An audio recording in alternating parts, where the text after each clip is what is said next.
welcome to the crew members orientation, crew members manual. At any rate, I'm going to split this up into sections. The first section will be if you are, it's supposed to be doing this job, which is doors and life support. Second will be this part, which is for navigation.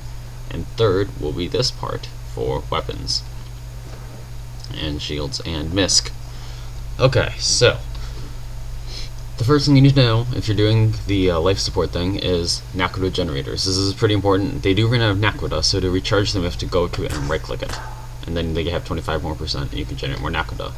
You may have to do a bit of running around because naquadah generators don't store that much.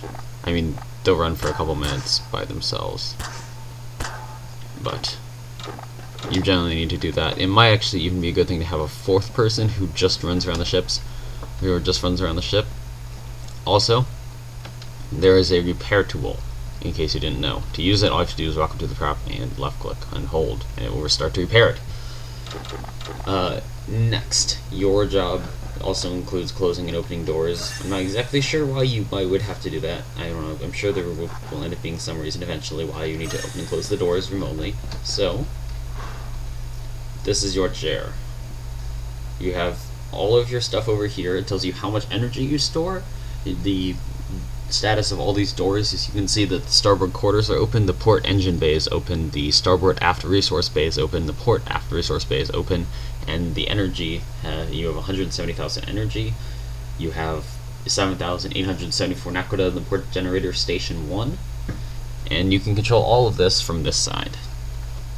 So you can use the arrow keys. So let's say you want to go to door, you go to door, you press enter, and once you're in here you see all these options. To choose one, you just go over it and click enter. Let's say we want to close the bridge door, so you select the bridge door and then you see where it says close. I'm sure you do. Press enter and then that will choose the command, then press enter again and that does it. Look over here, you see the bridge door is now closed and the bridge door did in fact close over there. You can also,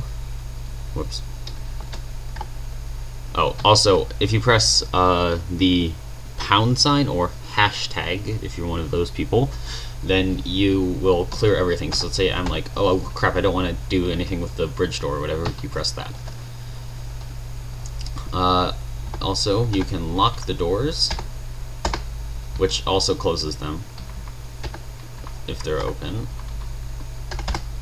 And also, something very important is if you type the command, so like if you type 1 for example, then you type a hyphen or a dash, and then you type the door you want to do. So we know because if you look in the menu, 1 is the bridge door, so you do 1 dash 1 because you want to do the bridge door, then you type the command you want, which as you know, 1 is open, and then you type 1 more dash and then you press enter. That will open it, and that's a lot faster than navigating through the menus a lot of the times. You can just 1, and then like that, or you can, sometimes it does do 2 and you can just backspace and clear that, but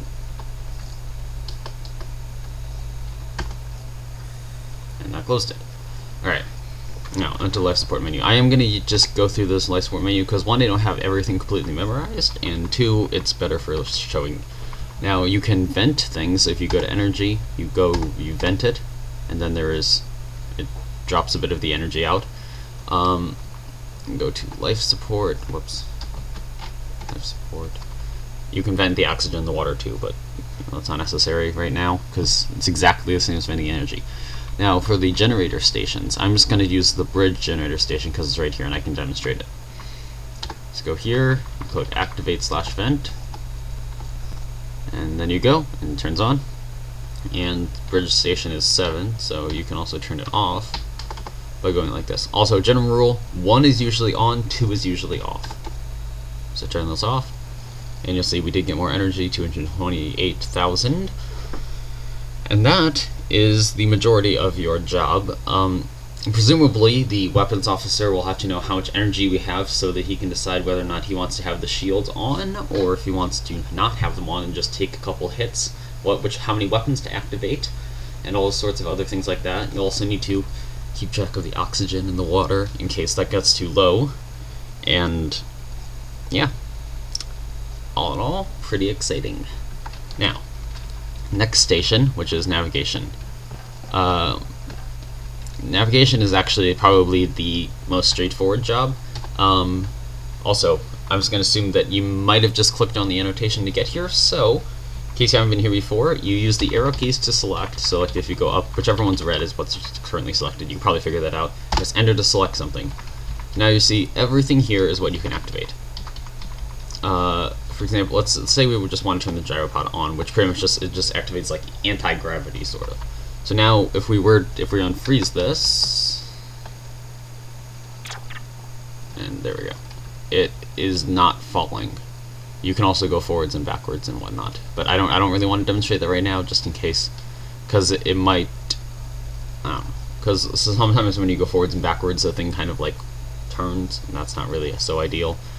Anyway, your statuses are here, shows the status of everything, and very importantly, if you type the first number of the command, for example, like 5, and then you type it hyphen, and then you want to type the thing you want to turn on, like 1, which is a gyropod, then you go to 1 again, because you want to activate it. I'm not going to deactivate it while it's unfrozen, because then horrible things will happen, like falling and then like a million collisions with the world. Anyway, so if you do this, you can turn it on, which is much faster and a lot better for piloting. You've also probably noticed that this is not exactly an ideal system for it's not like a WASD system, and I know it's not that, it's a little bit cumbersome, but it doesn't really matter because it's not like it. Yeah, also see gyropod's off now.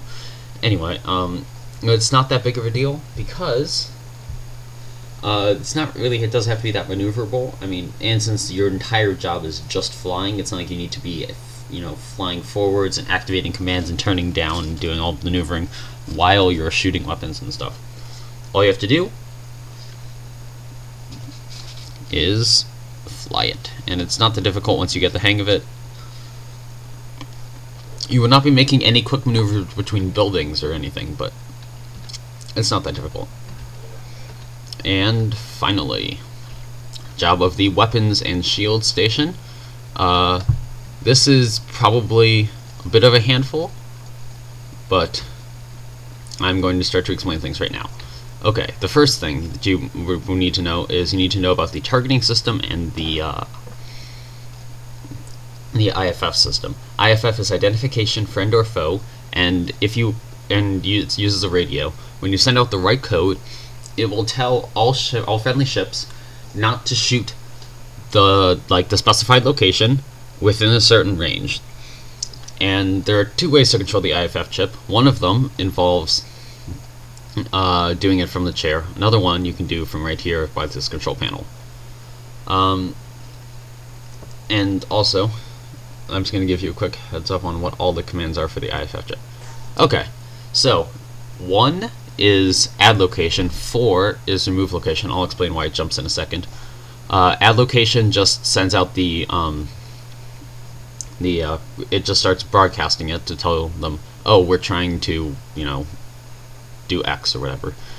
4 removes location, so it removes it from all of them. I don't know, it's not exactly sure why you would do that, but you can if you want to. 5 sets the safe range, so if you do 5 and then you type like 10,000, it won't target anything within 10,000 of where you currently are, which could be bad unless your ship is massive. 6 is you change the code. So if you set code to this, and then you'll start broadcasting different IFF. 7, you lock out the thing so that nobody can enter commands unless they have the right code, and 8, you can unlock it if you have the right code. So what we're going to do right now is I'm going to set this code. So I want to set the code, so I do 6 here, and then I press the left button, which enters it. The right button clears in case you don't want it. I want to broadcast, let's say, Isaac Newton's birth year, so 1642. By the way, IFFs are a 4-digit code. So now you see down here, if you look at on the transmit top part, you see 7, 8, 9, and 10. It's 1642. That will be it'll be put back into one string by the receiving IFF, and it will tell you and then it will not shoot us, which is nice. And then you can also change the range, which I'm going to do just to demonstrate.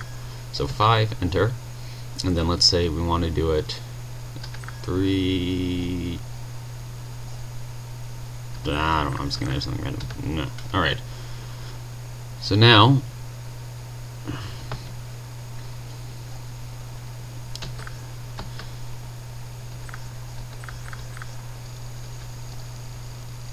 okay, so yeah, that changes the range. Anyway, what else? Well, there's laws, I'm sure, but okay, so this is your chair. You're probably spending most of your time in here because you can control everything from here.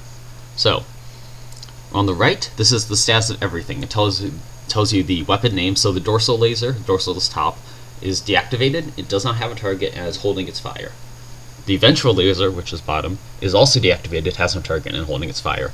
It will say has target if it does have a target, activated if it is activated, and firing if it's firing. It's probably pretty self-explanatory. Port, which in case you don't know, is left, and that's if you're facing forwards, not from the perspective of the chair. That one is also deactivated, no target, holding. Starboard laser, which is the right. I'm assuming you probably do know this, but just in case you don't. Targeting core, it is currently active, but there are no targets in range. It will say not targeting if it is not targeting, and it will say like has targets if there are targets. The IFF core is off. It will say broadcasting and then the command if it is broadcasting. So if you're sending out, it will say broadcasting 1. The one on the bottom that has no name is the shield. I figured it didn't need a name because there's only one. It is currently inactive. But is at 100%. Good screen to know. Also, this screen is where you control everything. So if you want to go to shields, for example, and you say, I want to turn on the shield. Or something went wrong there. Anyway, shields, let's just select this one, and then you want to activate it, and then it opens up. I'm going to deactivate that quickly because I don't want to have to deal with this. Yeah, thank you. Alright, I just want to make sure that didn't drain all our power. 1 second. Yeah, also, you probably end up communicating with the life support person a lot because, well, you need to know the energy and they can tell you. And that's shields and weapons are pretty self-explanatory. Weapons, I'm going to give a quick overview of, however, because it's not quite so easy. So there's activate, deactivate. Activate means that it will shoot a target if it sees it, and will not shoot when it's not being blocked by your ship. Deactivate will make it not shoot anything. Next target means that it'll cycle through to the next target on the list. Previous target means it'll go to the previous target. Override means that even if the ship is blocking it, you'll still shoot at it. This can be useful because sometimes the blocking system isn't 100% accurate, so if you look over and go like, oh, that laser can definitely hit it without shooting my ship, then you override it and do it. Manual overrides for the win. Deactivate override stops it. I demoed the weapons in my other videos, so if you really want to see them in action, you can just go watch that.